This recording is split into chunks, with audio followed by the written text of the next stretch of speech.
Now, this illustration deals with an organization in accordance with 70E 300.3. Now, notice the purpose of change. This section has been revised by adding the language see Article 360 and NFPA 70E for requirements pertaining to capacitors. Now, this is a new Article 360 that has rules for capacitors. And then, of course, the new Appendix R has an abundance of information pertaining to safety regulations pertaining to capacitors when you're working on or near these capacitors.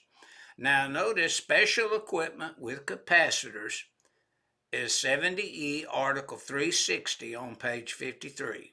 Brand new article. For ampacities and equipment, we would see Article 360 on page 53 for these regulations.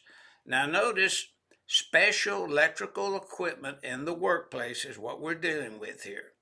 And Article 300, 70E 300.1 on page 46, 300.3 on page 46 deals with this special type equipment where capacitors are involved. And that's mainly what this section is all about.